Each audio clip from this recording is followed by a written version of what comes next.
Wa qiraatul Qur'ani, dan haram membaca Quran. Bagi orang yang punya junub haram untuk membaca Al-Quran. Terus waya romo dan haram bil haidi lawan bagi orang yang haid. Dua syarat Seorang perempuan pas pada waktu haji itu ketika tawaf itu sedang diharamkan sholat, haram tawaf, haram memegang mushaf, haram.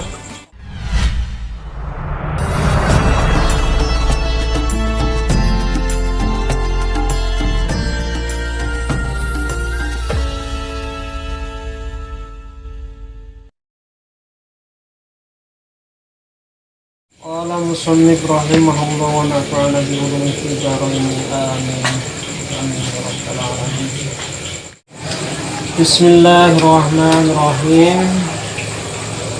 Pasal menerangkan tentang perkara bagi orang yang tidak mempunyai wudu atau orang-orang yang tidak mempunyai hadas kecil.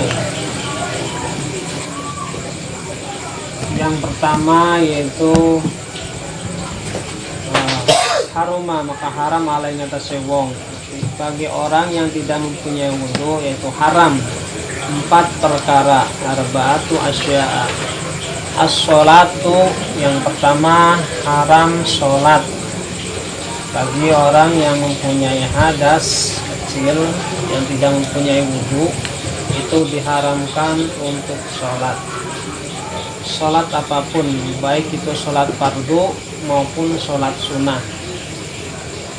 Akan tetapi ada sebagian ulama yang diperbolehkan untuk sholat mayit, namun lebih baiknya dengan adab.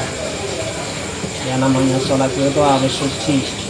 Walaupun sholat mayit itu sebagian ulama berpendapat boleh tidak berwudu, karena di situ tidak ada yang namanya ruku, sujud, dan juga iktidal. Namun apapun bentuknya, yang namanya sholat tetap doa. Sholat itu diawali dengan takbiratul ihram dan diakhiri dengan salam. Namun pendapat ulama tersebut sebagian saja. Namun sebaiknya, alangkah baiknya kita tetap berwudu walaupun cuma sholat mayit. Cuma sholat mayit, doa untuk mendoakan mayit. Namun kenyataannya sama, sholat 5 waktu juga doa. Nah, yang namanya sholat kan diwajibkan, wajib, fardu, diwajibkan bagi setiap muslim untuk melaksanakan sholat, terutama sholat 5 waktu. Nah, sholat 5 waktu adalah oleh-oleh dari Nabi ketika Isra Mi'raj, yang awalnya 50 sampai bolak-balik bertemu dengan Nabi Musa di langit ke-6. Bertemu Nabi Musa meminta keringanan kepada Allah, lalu kembali lagi Nabi Muhammad bolak-balik sampai 7 kali, dan akhirnya menjadi 5 waktu. Bahkan 5 waktu pun banyak yang tidak kuat untuk melaksanakan sholat, maka diharamkan orang yang tidak mempunyai wudu itu untuk sholat. La yaqbalullaha ahadukum idza hadasa hatta yatawaddo. Dalam hadis terangkan bahwa Allah tidak menerima bagi orang-orang yang mempunyai hadas itu sholat. Orang-orang yang tidak punya hadas, sholat itu tidak akan diterima oleh Allah kecuali berwudu. Terus yang kedua yaitu tawaf. Diharamkan juga bagi orang yang tidak mempunyai wudu itu tawaf. Tawaf itu mengelilingi Ka'bah ketika haji. Sama, diharamkan untuk tawaf bagi yang tidak mempunyai wudu. Maka langkah baiknya dan diharuskan untuk berwudu. Wa masul mushafi lan haram gepok mushaf atau memegang mushaf. Mushaf itu apa? Mushaf itu lembaran Al-Qur'an. Lembaran Al-Qur'an tidak boleh dipegang bagi orang yang tidak mempunyai wudu. Apalagi Al-Qur'annya, lembarannya saja tidak boleh dipegang. La yamassu illal mutahharun. Tidak boleh memegang bagi orang-orang yang tidak mempunyai wudu, kecuali orang-orang yang mempunyai wudu. Lembarannya saja tidak boleh dipegang, apalagi Al-Qur'annya. Makanya kalau ada lembaran di tanah atau di lantai, pakai alas kalau pengen takdiman, ya, mengagungkan, diambil pakai lap, pakai sejadah atau pakai kain, itu diperbolehkan walaupun tidak mempunyai wudu.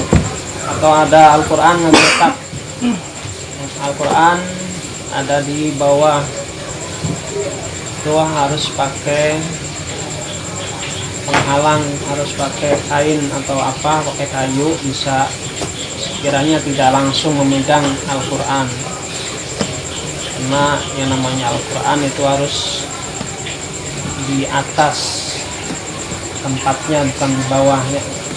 Hanya harus diagungkan, jangan sampai Al-Qur'an itu sama dengan buku kita, harusnya lebih tinggi. Itu untuk mengagungkan, karena Al-Qur'an adalah firman Allah, tahu Allah. Kalau di lantai jangan langsung ke lantai, harus ada talenannya, tatakan, atau jangan sampai di tanah langsung atau di lantai langsung. Bahkan menderas Al-Qur'an, kalau membaca Al-Qur'an juga, kalau di bawah perut itu kurang baik, ya, harusnya di atas perut. Itu takdimannya baca Al-Qur'an tuh, jangan sampai sama dengan di bawah pusar. Kalau bisa di atas pusar baca Al-Qur'an tuh untuk mengagungkan Al-Qur'an, takdiman, apalagi ditaruh di lantai untuk mengagungkan Al-Qur'an. Wa hamluhu lan haram gawa mushaf, memegangnya saja haram, atau apalagi membawanya bagi yang tidak mempunyai wudu. Mushaf itu lembarannya saja tidak boleh dibawa, dipegang saja nggak boleh, apalagi dibawa. Jadi diharamkan. Yang namanya haram kan kalau dilaksanakan mendapatkan dosa, kalau ditinggalkan mendapatkan pahala. Itu kan haram, kondisi haram. Jadi tidak boleh memegang dan membawa mushaf. Terus wayah rumu dan haram alal junubi, bagi orang-orang yang junub. Apa sitatu asya'a, ada 6 perkara bagi orang yang mempunyai junub, mempunyai hadas besar. Yang pertama sholat, yang kedua tawaf, wa masul mushafi, memegang mushaf seperti tadi, wa hamluhu lan bawa mushaf, wal lubsu lan haram diam. Bagi orang yang mempunyai junub itu diharamkan diam di masjid. Yang mana namanya masjid itu ya sekitaran masjid, walaupun jerambahnya masjid itu diharamkan, apalagi tidur di masjid itu diharamkan bagi orang yang mempunyai junub hadas besar. Kalau seandainya di halamannya gimana? Di halamannya bukan tempat utama untuk sholat, tapi diperbolehkan kalau di halaman. Kalau di sekeliling masjid, di dalam ataupun di pinggir masjid, itu diharamkan untuk diam di masjid bagi orang yang mempunyai hadas besar. Wa qiraatul Qur'ani, dan haram membaca Quran bagi orang yang punya junub, haram untuk membaca Al-Quran. Gimana kalau seandainya orang yang tahfidz? Sama, orang yang tahfidz itu haram untuk membaca Al-Quran. Gimana kalau membacanya di dalam hati? Yang namanya membaca kan ada suaranya. Kalau di dalam hati kan termasuk pikiran. Jadi kalau di dalam hati perbolehkan untuk mengingat-ingat supaya hafalannya nggak hilang. Karena biasanya orang yang haid itu perempuan kalau tahfiz itu banyak halangan, diantaranya ya haid, tapi tahfiz nih. Jadi kalau membaca ada suaranya itu diharamkan. Kalau di dalam hati mengingat-ingat itu diperbolehkan, tapi niatnya zikiran, berzikir, bukan membaca Al-Quran.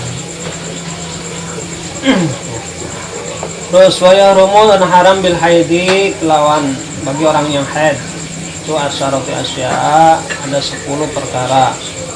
Sholatu kayak tadi, sholat bagi orang haid itu orang haid itu diharamkan bersolat, haram toat, haram memegang mushaf, haram membawa mushaf, wal lubsu, dan haram juga diam di masjid bagi orang yang haid, wa qiraatul qur'ani, dan haram membaca Quran, wasaumu, dan haram berpuasa, wal tolaku, dan haram tolak bagi orang haid itu sama seperti tadi, namun ada tambahannya, wasaumu, haram puasa bagi orang haid itu. Untuk puasa diharamkan di bulan Ramadan, baik itu bulan Ramadan ataupun bukan, Senin Kamis itu diharamkan untuk berpuasa bagi orang-orang yang haid. Wat tolaku, dan haram tolak, ketika perempuan haid itu diharamkan untuk tolak atau ditolak. Namun kamu selesai haid boleh talak itu, talak. Wal maruru, dan halam lewat fil masjid, dalam masjid bagi orang haid itu diharamkan untuk lewat di masjid, lewat di masjid. Sebab apa? In khafas tawisahu, karena takut menetesnya darah tersebut. Tapi sekarang sudah banyak pengaman untuk tidak menetes bagi perempuan. Jadi kalau seandainya lewat saja di depan masjid nggak apa-apa, jangan di dalam masjid. Kalau lewat di depan masjid nggak boleh, boleh kalau di dalam masjid yang nggak boleh. Takutnya walaupun pakai penghalang atau pengaman itu yang namanya kan tempat sholat, tempat ibadah bagi orang yang suci saja. Namun kalau seandainya lewat di halaman masjid ya diperbolehkan sekedar lewat.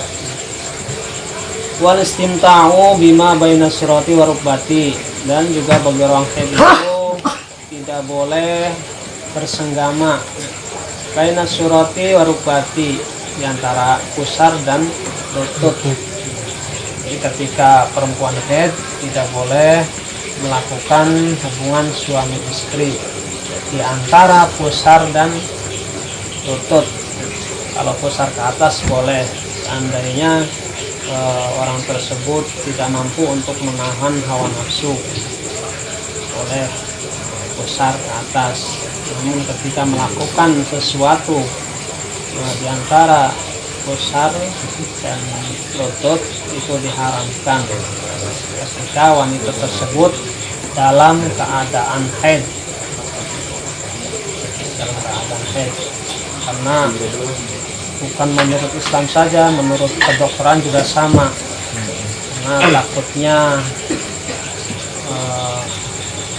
nanti janinnya, kalau seandainya dari janin itu jadinya madorot atau tidak baik, baik itu fisiknya maupun mentalnya. Sebabkan seperti itu, karena Islam itu benar-benar sudah menggali, seorang imam itu benar-benar sudah ilmuannya tidak diragukan untuk menggali suatu ilmu, itu tidak sembarangan seperti Imam Syafi'i ini. Jadi tidak sembarangan memberikan hukum ataupun kemaslahatan, kebaikan ataupun kemadaratan untuk muslim, orang-orang Islam.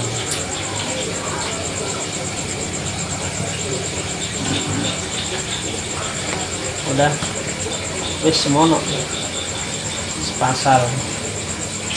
Ada pertanyaan? Ana sing takwa-kaken pokoknya sebelum takon dipersilakan.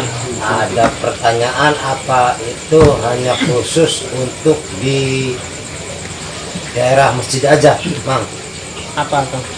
Itu ya kayak model wong haid, wong apa Iya. simbolik kayak ring majelis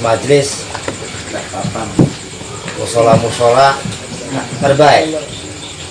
Iya, yang namanya masjid kan untuk sholat, musola sama untuk sholat, untuk ibadah. Tapi utamanya kan masjid. Yang di sini kan yang dibahas masjid. Walaupun yang namanya musola tetap untuk sholat, sama untuk ibadah. Alangkah baiknya walaupun bukan di situ terpampang masjid, kalau seandainya tempat untuk sholat, ya alangkah baiknya ya tidak dilaksanakan, tidak dilalui atau tidak ditempati, tidak diam di masjid. Kalau seandainya di pinggirnya boleh. Terus ada lagi satu lagi tentang toab. Kalau misalkan seorang perempuan pas pada waktu haji itu ketika toab itu sedang head. Terus iya kan boleh tiba-tiba head. Iya nih kono kan sing arane ana sing wajib, ana sing fardu. Ana mun ditoapkan ini anu kan haji teh. Jadi ana sing oli kanggo apa di apa ke dibayar ke Oleh kena. Dibayar denda. Dam. Bayar dam. Oleh maning ya diperwakilakan wakili Jelas waktu sholat haji ya. Tapi boleh head belum makan haji mah. Wadon maksudnya mau. ya. Sesuai diantaranya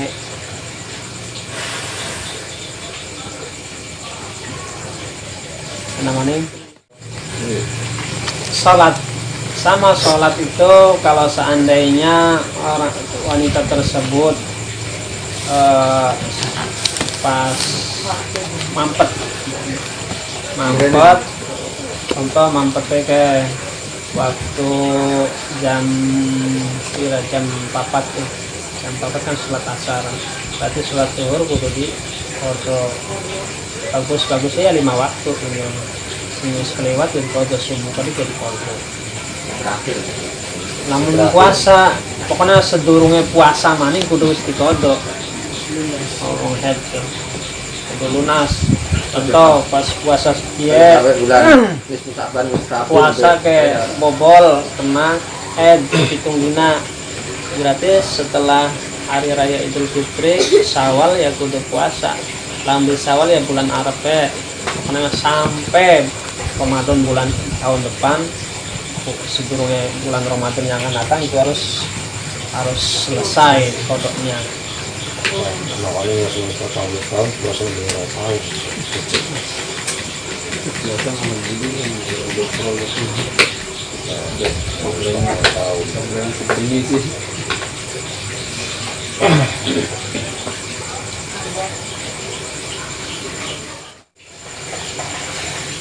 Semua kalau memberitahu Allah yang besar. Assalamualaikum warahmatullahi wabarakatuh. Waalaikumsalam warahmatullahi wabarakatuh.